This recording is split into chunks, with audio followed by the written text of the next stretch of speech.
שלום לכולם, קוראים לי אלון ובסרטון הזה אציג לכם את התבנית הפיננסית של ספרדשיט. אם אתם רואים את הסרטון הזה, אז או שרכשתם את התבנית ואתם רוצים להבין איך להשתמש בה, או שאתם מתעניינים בתבנית ורוצים לראות אם היא בשבילכם. וזו נקודה מאוד חשובה שכדאי להגיד כבר בתחילת הסרטון. התבנית הזו לא מתאימה לכולם.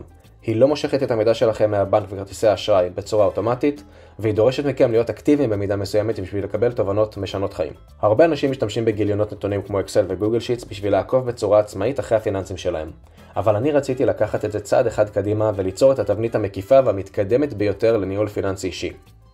תקציב אישי ומעקב פיננסי הם כלים בסיסיים וחזקים לשליטה על המצב הפיננסי שלכם. ועם התבנית של ספרדשיט תוכלו ליצור תקציב שמבוסס על קטגוריות מותאמות אישית במיוחד עבורכם.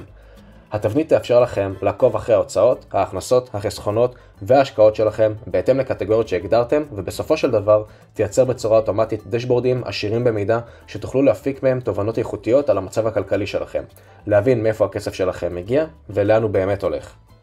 לפני שנתחיל, אני רוצה לציין שאני לא יועץ פיננסי, והסרטון הזה לא מהווה ייעוץ בשום צורה שהיא. הסרטון נוגע אך ורק לאספקט הטכני של השימוש בתבנית. אוקיי, אז נתחיל בעצם במעבר זריז על כל הטאבים שיש לנו פה בתבנית, אבל רגע לפני שאנחנו עושים את זה, אם תשימו לב, ברגע שרכשתם את התבנית או ראיתם אותה בפעם הראשונה, היא נראית לכם כזה קצת בזום אין. אז מה שאפשר לעשות זה קומנד או קונטרול ומינוס, בשביל להתרחק קצת מהתצוגה, או ב-view, זום, אפשר גם כאן להקטין.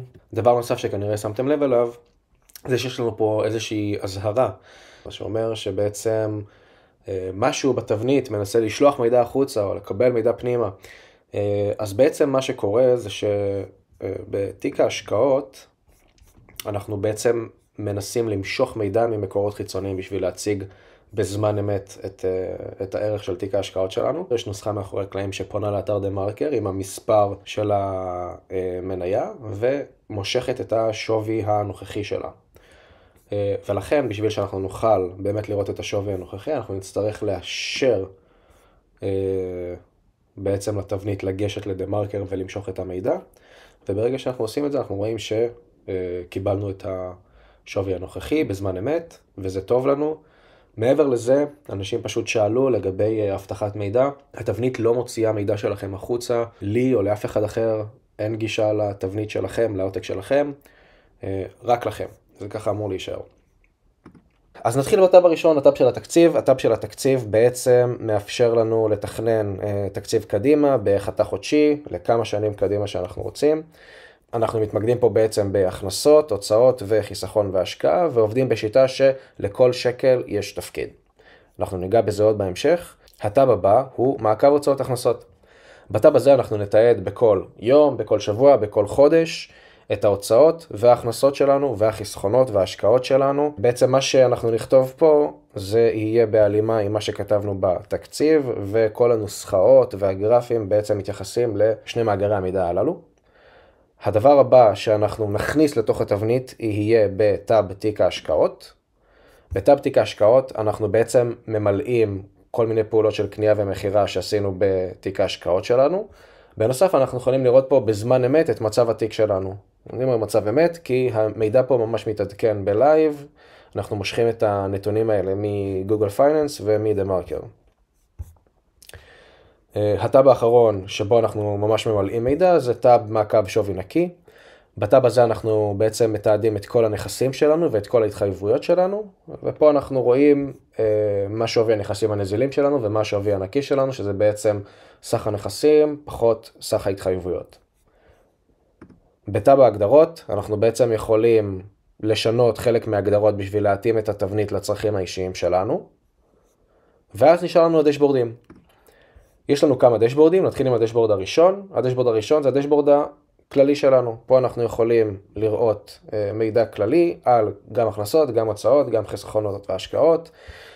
כל מיני גרפים שיראו לנו בעצם את כל השנה עם צפי לעומת מה שקרה בפועל. גרפים להצגת השווי הנקי שלנו וסך הנכסים שלנו, תיק השקעות ועוד שני מחשבונים של זמן שווה כסף וקרן ביטחון, גם בהם ניגע בהמשך. דשבורד ההכנסות שלנו נועד בעצם בשביל לתת לנו תובנות מוכוונות הכנסה. בעצם פילוח מקורות הכנסה, מה היה לעומת הצפי וכן הלאה. דשבורד ההוצאות שלנו, בשביל מסקנות שקשורות להוצאות, כנ"ל פילוח הוצאות וכל מיני גרפים ועוגות שיעזרו לנו לקבל תובנות על ההוצאות שלנו. ויש לנו את טאב האינפלציה האישית שבעצם מראה לנו חישוב של האינפלציה האישית שלנו, בעצם ההבדלים בין ההוצאות בשנה הזאת לשנה הקודמת, אפשר לראות את זה גם לאורך השנים. וזהו, אלה בעצם כל הטאבים בתבנית. בואו נתחיל מאיך אנחנו בעצם מתחילים להשתמש בתבנית. בשביל להתחיל להשתמש בתבנית, להתחיל למלא את התבנית, אנחנו נתחיל מטאב התקציב. בצד שמאל אנחנו יכולים לראות את כל הקטגוריות שלנו. את הקטגוריות האלה אנחנו צריכים להגדיר כמו שצריך, עם מחשבה תחילה, כי אלה הקטגוריות שאותן אנחנו גם נצטרך לתעד מאוחר יותר. אז לצורך העניין, מה שאנחנו יכולים לעשות זה לשנות שם של קטגוריה, במקום שכיר נגיד נרשום עצמאי. אנחנו יכולים להוסיף קטגוריות, קליק ימני, insert one row above או below, בשביל להוסיף שורה, ואז פה לכתוב קטגוריה, עוד קטגוריה כמובן, כאילו את השם של הקטגוריה. אם אנחנו רוצים למחוק קטגוריה, קליק ימני, delete row, ומחקנו את כל הקטגוריה. כנ"ל לגבי הוצאות וחיסכון והשקעה, אנחנו יכולים לשנות את השמות של הקטגוריות, להוסיף ולמחוק בצורה הזאת. אחרי שסידרנו לעצמנו את כל הקטגוריות והשמות של הקטגוריות, אנחנו נרצה למחוק את המידע. אז אפשר או לסמן בצורה ידנית מינואר עד דצמבר ופשוט למחוק בצורה כזאת.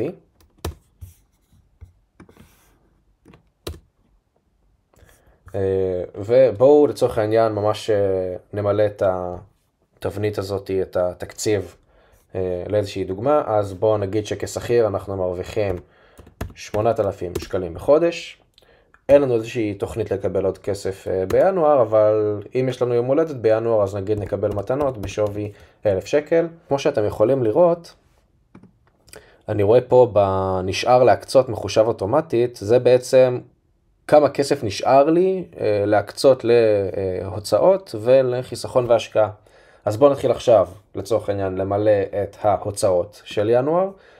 בואו נגיד שמגורים עולים לי 4,000 שקלים בחודש, רכב עולה לי עוד 700 שקלים בחודש, על אוכל בחוץ אני רוצה להקציב 1,000 שקל בחודש, תחבורה ציבורית 200 שקלים בחודש, ביגוד והנהלה. נגיד בינואר אני באמת מחדש את המבטחה שלי ואני מתכנן לקנות איזה ג'ינס ב-300 שקלים. אני מחזיר הלוואה של 1,000 שקלים. אנחנו רואים שיש לנו פה עוד 1,800 שקלים, אז אנחנו צריכים להיות קצת זהירים. בסופר עוד 1,000 שקלים, מנויים 50 שקלים, אין לי תוכנית לצאת לאיזו חופשה בינואר, ולהוצאות משתנות נשאיר עוד 200 שקלים. אנחנו רואים שיש לנו עוד 550 שקלים לחיסכון והשקעה, ואנחנו נרצה להשתמש בהם.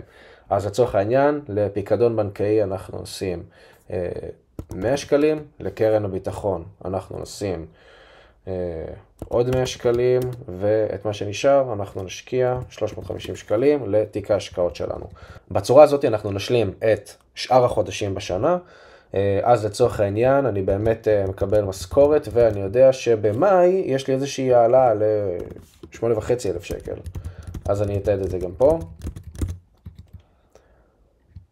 אני יודע שלצורך העניין בפברואר אמור להיכנס לי אולי כסף ממילואים, אז אני אכניס את זה פה. ובשאר השנה אין לי איזשהו צפי לקבל עוד כסף אחר. ובמתנות אני יכול להגיד שאולי ביולי יש לי יום נישואים ומפנקים אותי ב300 שקלים ליום הנישואים שלי. אוקיי, אז עכשיו יש לנו את כל ההכנסות לאורך כל השנה. אנחנו רואים בדיוק כמה כסף אמור להיכנס אלינו בכל חודש, ואנחנו נשלים עכשיו בדיוק את הטבלה. אני אזרז את זה קצת, אבל זה בגדול מה שהולך להיות לאורך כל התקציב. אוקיי, יפה מאוד. אז בעצם סיימתי למלא. עוד נקודה חשובה שרציתי להגיד, זה אם לצורך העניין אני מתחיל למלא את התבנית בשנת 2024, יש לי נתונים בשנת 2024, אני יכול פה, בתא הראשון של ההכנסות, לרשום 2024, כל השנים הבאות, כולל כל העמודה הזאת של קיו, אמורה להשתנות לי בהתאם. זאת אומרת, אם רשמתי פה 2024, אלה משתנים לשנת 2024, והשאר ל-25, 26, 27, אנחנו כן נמלא את זה ל-2025, וכל התבנית התעדכנה, וזה טוב לנו. הדבר הבא שאנחנו רוצים לעשות זה בעצם להתחיל לתעד את ההכנסות וההוצאות שלנו. אז זה משהו שאני אישית עושה אותו פעם בחודש.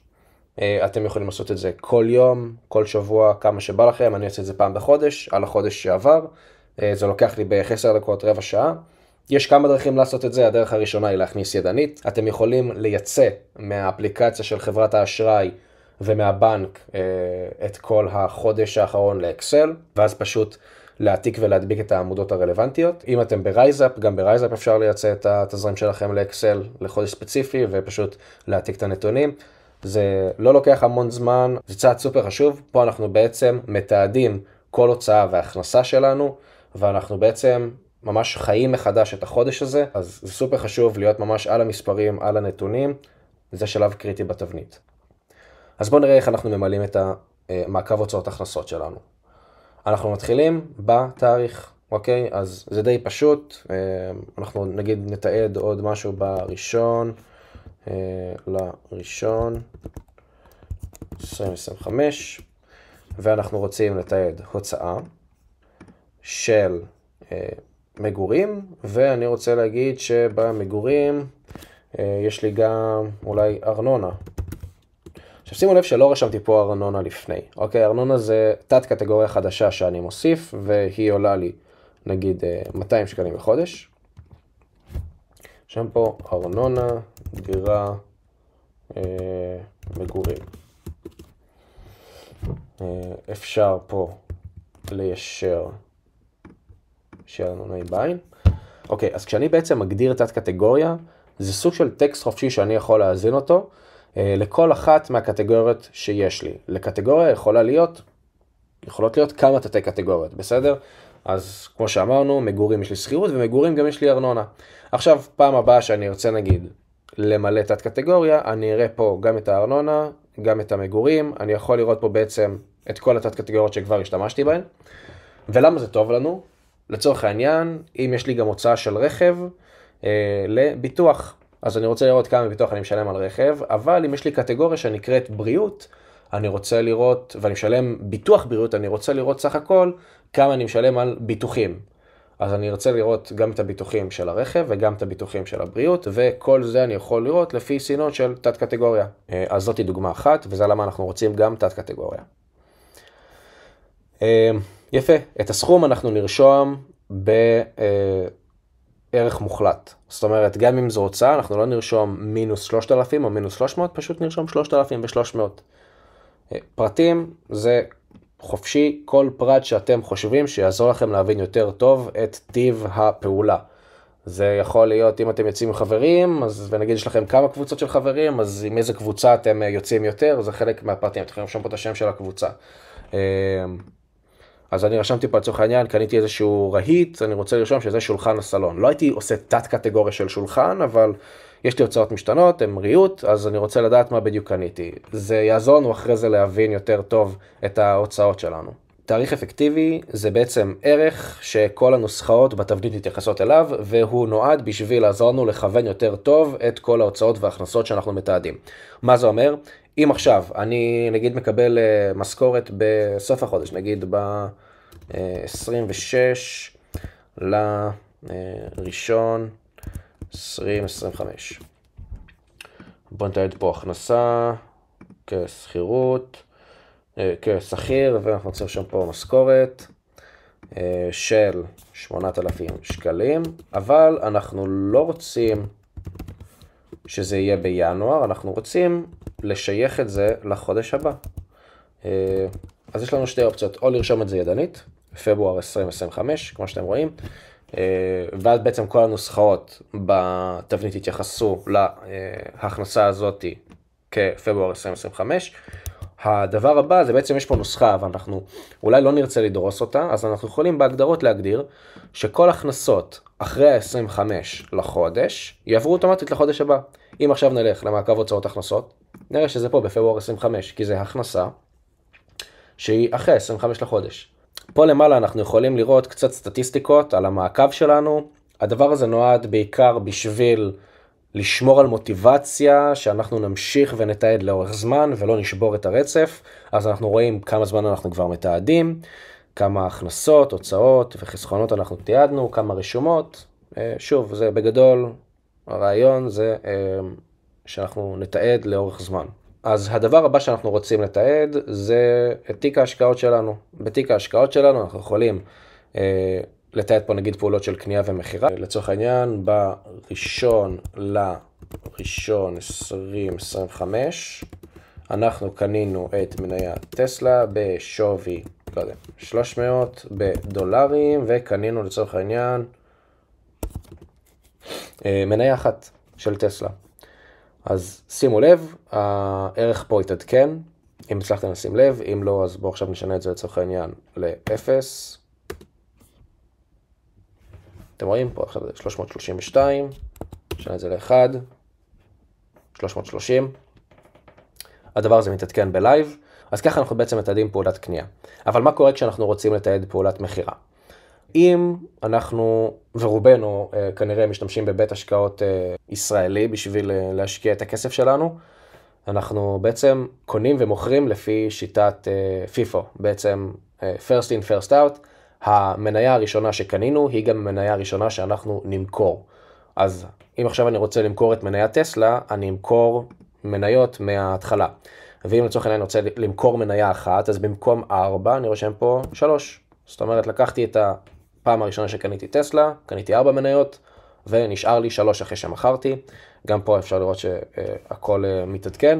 אם אני רוצה לצורך העניין למכור את כל המניות של טסלה, אני יכול לשנות את זה פה ל-0, פה ל-0, איפה עוד יש לי טסלה? פה 0 ופה 0, וככה מכרתי את כל המניות של טסלה. וברגע שמכרתי את כולם, טסלה נעלמת ממצב התיק שלי. בנקודה הזאת אני אחזיר. וזה עוד פעם נקודה טובה להזכיר שזה לא ייעוץ, לא להשקעות ולא פיננסי, זה ממש נטו לצורך דוגמה, כל מה שאתם רואים פה, וזהו. בטאב הזה, אחרי שמילאתי את כל הפעולות מחירה וקנייה שלי, אני יכול גם לראות את מצב התיק. מה שאמרתי מקודם, מצב התיק בעצם מתעדכן בלייב, כל המניות שאני מושקע בהן, עם איזשהו גרף, אם זה אפשרי, במניות שאי אפשר להוציא להם גרף, אז יש סימן מינוס. אני יכול לראות פה מה הקנייה הממוצעת שלי, מה השווי הנוכחי של המניה, בעצם מה השינוי באחוזים, קרן, שזה בעצם כמה השקעתי, רווח והפסד, כמה סך הכל, אני רואה גם על כל מניה כמה מס רווח הון אני צריך לשלם, ואני יכול לראות פה את הרווח הנקי שלי. הטאב הבא שאנחנו נתחיל לתעד בו זה מעקב שווי נקי. פה אנחנו נתעד את כל הנכסים שלנו מול כל ההתחייבויות שלנו. אנחנו יכולים לשנות את השמות של הנכסים שלנו למה שאנחנו רוצים. אנחנו נסמן פה איזה מהנכסים הם בעצם נזילים או לא נזילים על ידי סימון V. ויש לנו פה גם כמה קטגוריות. אנחנו יכולים לשנות את השמות של הקטגוריות, להוסיף קטגוריות, להוריד קטגוריות. זה בעצם בשביל לעזור לנו לראות פילוח של לצורך העניין כמה נכסים יש לנו שהם תחת מזומן, עובר ושב, פייפל, פיקדון בנקאי, זה מזומן. קרן השתלמות זה מניות, אבל גם תיק השקעות זה מניות. ואז אנחנו יכולים לראות בעצם כמה סך הכל מניות יש לנו מסך כל הנכסים. אז אנחנו נלך לחודש הרלוונטי, שזה לצורך העניין ינואר 2025. אנחנו ניכנס לחשבון בנק שלנו ונראה שבעובר ושב יש לנו 12,700, אז נסמן את זה פה. אנחנו נעבור ככה על כל אחד מהנכסים שלנו, אני באמת עושה את זה פעם בחודש, נכנס לאתר גם של הפנסיה, לאתר של הקופות גמל, של הקרן השתלמות, מתעד את הכל. בקופות שבהן יש מס רווח הון, אני בדרך כלל מחלק את זה נגיד קופת גמל השקעה קרן וקופת גמל השקעה רווח, או תיק השקעות קרן ותיק השקעות רווח. הסיבה שאני עושה את זה בשביל שאני אוכל לראות פה במס רווח הון את כמה מס אני חייב, וזה חישוב, זו נוסחה די פשוטה, חישוב מהיר, אני בעצם מסמן את התאים של מה שאני מגדיר כרווח, שזה קופת גמל השקעה רווח ותיק השקעות רווח, מחבר ביניהם ופשוט מכפיל באחוזים שרשומים לי פה במס רווח הון. אם נגיד אני תושב של מדינה אחרת ואני רוצה לתעד מס במדינה ההיא, וזה לא 25%, אז אני יכול לשנות את זה פה. אז ברגע שסיימתי לתעד את כל הנכסים שלי, את השווי של כל הנכסים שלי, אני לוקח גם כל ההתחייבויות שלי. אם יש לי משכנתה, אז אני רושם פה את היתרת משכנתה, הולך לאפליקציה של האשראי ורואה מה בעצם החיוב אשראי הקרוב שהולך לרדת לי. אם יש לי הלוואה שעוד נשאר לי להחזיר, אני יכול גם לשנות פה כמה הלוואות, אני יכול גם פה לשנות את הקטגוריות, רק ששימו לב שהלוואות לדיור צריך להישאר בשם שלו של הלוואות לדיור, וזה בגלל שחלק מהנוסחאות פה נוגעות בקטגוריה הזאת. אני מדגיש פה איזשהו משהו שהוא רלוונטי לאורך כל השימוש בתבנית. בגדול, ברגע שעשיתם עותק, אתם יכולים לשנות דברים, לשנות נוסחאות ולעשות את התבנית הזאת שלכם. אבל אם אתם רוצים לשמור על הפונקציונליות שאליה התכוון המשורר, אז כדאי כאילו נגיד לא לגעת בקטגוריה של הלוואות לדיור. אפשר פשוט לרשום פה 0 אם אין לכם משכנתה. אוקיי, אז עכשיו שבעצם מילינו את התקציב, מעקב הוצאות הכנסות, תיק השקעות ואת השווי הנקי שלנו, אנחנו יכולים להתחיל סוף סוף להסתכל על הדשבורדים ולקבל תובנות. אז איזה תובנות אנחנו יכולים לקבל? אם אנחנו נלך לדשבורד, אנחנו נראה למעלה בכותרת שאנחנו יכולים לבחור בעצם את השנה. השנה הזאת נלקחת בצורה אוטומטית מהמעקב הוצאות הכנסות שלנו.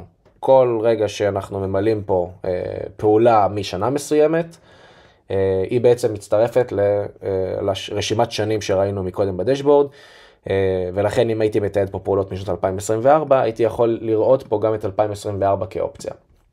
בנוסף, אני יכול לשנות את המידע הספציפי שמוצג לי בדשבורד. זה יכול להיות מידע מינואר, פברואר, אז לצורך העניין זה עכשיו מינואר 2025.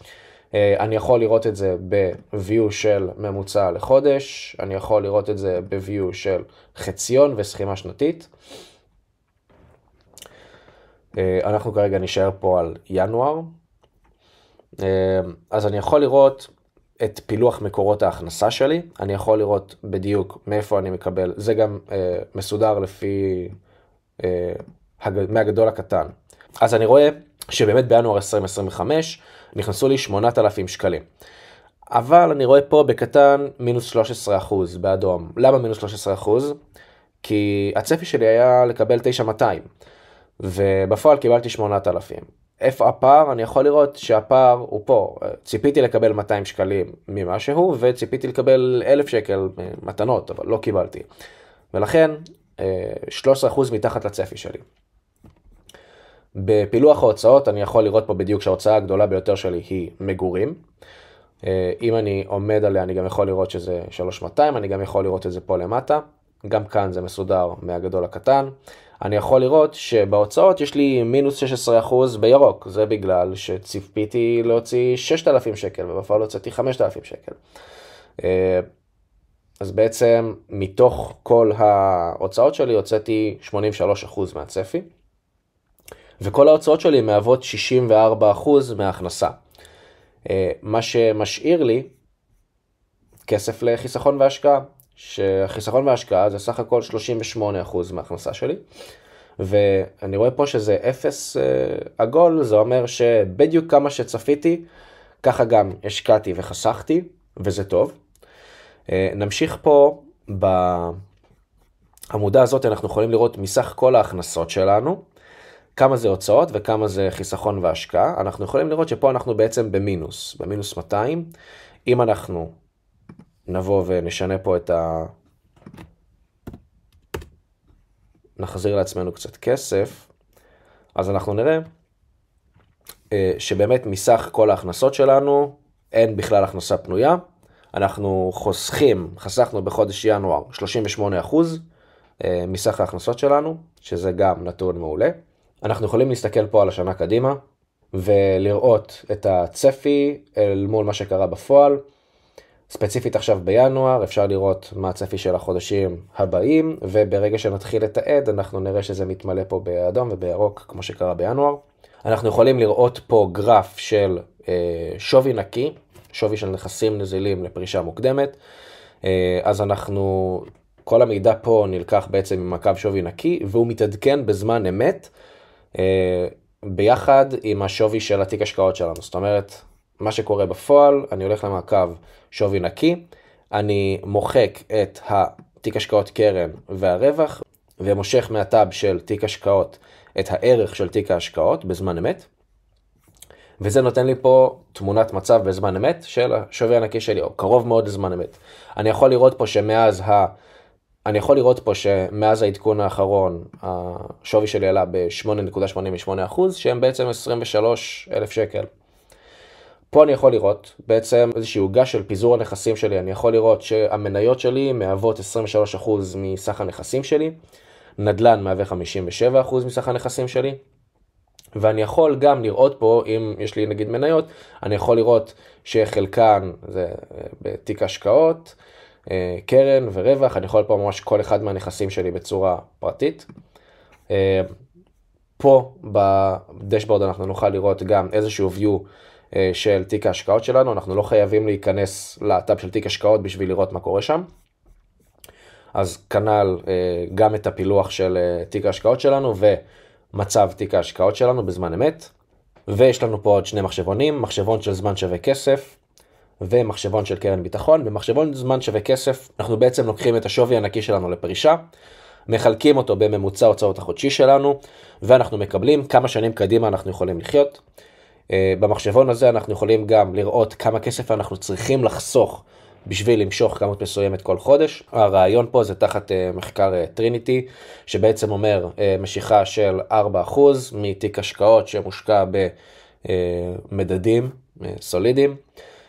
מי שרוצה יכול להמשיך לקרוא על המחקר הזה ולראות אם הוא מתאים לו, אבל בהינתן שאתם סומכים על המחקר הזה ורוצים להקשיב לו, אז אנחנו רוצים לצורך העניין למשוך 6,000 שקל כל חודש בשביל לחיות. אנחנו נצטרך 1.8 מיליון שקל. ובהתחשב באחוז החיסכון החודשי ובתזרים החודשי, אנחנו נוכל להגיע ליעד הזה בעוד 49 שנים. מה שאומר שאנחנו אולי נצטרך להגדיל את החיסכון שלנו, את ההכנסות, בשביל ליהנות מזה קצת יותר מוקדם. החלק האחרון במחשבון זמן שווה כסף בעצם אומר לנו כמה כסף אנחנו צריכים לחסוך, שוב על בסיס טריניטי, בשביל למשוך 4% משיכה שנתית ולחיות ממוצע הוצאות החודשי שלנו. זה אומר שלבד התבנית יודעת לחשב מה ממוצע הוצאות החודשית שלנו, ולהגיד אם היה לך 1.4 מיליון, אז היית יכול למשוך 4% ולחיות באותה רמת חיים שאתה חי בה היום. שזה נחמד, ואני גם רואה שאני עוד 40 שנה יכול להגיע ליעד הזה, בהתחשב באחוז החיסכון החודשי ובתזרים החודשי שלי. המחשבון הנוסף שיש לנו פה הוא מחשבון קרן ביטחון. הוא די פשוט, הוא בעצם לוקח את ממוצע ההוצאות החודשי שלנו. אנחנו נוכל לבחור פה כמה חודשי מחיה אנחנו נרצה שיהיה לנו בקרן, 6 חודשי מחיה, ואנחנו צריכים שבקרן ביטחון שלנו יהיו 30,000 שקלים. וב-30,000 שקלים אנחנו יכולים לחיות חצי שנה קדימה. אז זה לגבי הדשבורד הכללי שלנו. בדשבורד ההכנסות אנחנו יכולים לראות לכל מקורות ההכנסה שלנו מה היה הצפי מול מה שקרה בפועל לינואר. אז אנחנו רואים שציפינו לקבל 200 שקלים ועוד 1,000 שקלים במתנות. בפועל לא קיבלנו אותם, אבל כן קיבלנו משכורת כרגיל. אנחנו יכולים פה לראות לאורך כל השנה מה הצפי ומה קרה בפועל. אז אני רואה שבאוגוסט אמור להיכנס לי 9,200, שזה יותר מה-8,700 שאמור להיכנס ביולי. וככה אני יכול בעצם להתכונן ולוודא שבאמת הכסף שאמור להיכנס נכנס. בדשבורד ההוצאות שלנו, אנחנו יכולים לראות פילוח של כל ההוצאות שלנו. בפירוט של קטגוריה מול תת קטגוריה, בעצם כמה הוצאנו וכמה אחוז זה מסך כל ההוצאות שלנו. אנחנו יכולים לראות צפי לאורך כל השנה של כל ההוצאות שלנו פר חודש. אנחנו יכולים לקחת לצורך העניין קטגוריה מסוימת ולראות את כל התת קטגוריה שהיא מכילה. אז אנחנו הוצאות משתנות. מה בדיוק היה בהוצאות משתנות? בזבזנו 500 שקל על ריהוט. אפשר לעשות את זה וגם להשוות בין קטגוריות. אז נגיד אני רוצה לראות מה קרה עם רכב. אז אני רואה פה שדלק עלה לי 300 שקל והריהוט עלה 500. עוד משהו שאני יכול לעשות זה לבחור לצורך העניין קטגוריה כמו מגורים, ולבחור תת קטגוריה, נגיד שכירות, ופה אני בעצם יכול לראות את הפרטים, ככה שאם לא יודע למה אני משלם כמה שכירויות, אני אוכל לראות פה בדיוק את כל השכירויות שאני משלם. דבר נוסף שיש לנו פה ואנחנו לא יכולים לראות כי יש לנו רק מידע מ-2025, זה בעצם השוואה בקטגוריה מסוימת למה שהיה בשנה הקודמת. זה אומר שפה ברכב, אם היה לי מידע משנת 2024, הייתי יכול לראות שבינואר 2024 היה לי X, ובינואר 2024 שילמתי 300 שקל. 2025, שילמתי 300 שקל. כנ"ל אני אוכל לראות פה לכל אחד מהחודשים, גם 2024 וגם 2025. אז זה היה ההסבר הכללי לתבנית הפיננסית של ספרדשיט. אם אהבתם ואתם חושבים שהתבנית הזו יכולה לעזור לכם, יש קישור בתיאור הסרטון שבו תוכלו לרכוש אותה ולהתחיל לנהל את הכסף שלכם בצורה הכי מסודרת שאפשר.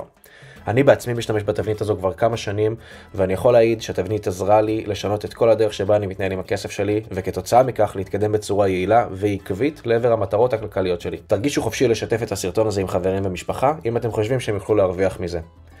אם יש לכם שאלות נוספות, או שתרצו שאסביר משהו נוסף, אתם יכולים לכתוב לי בתגובות, או במייל, alon@spreadsheet.co.il, אני ארשום אותו גם בתיאור.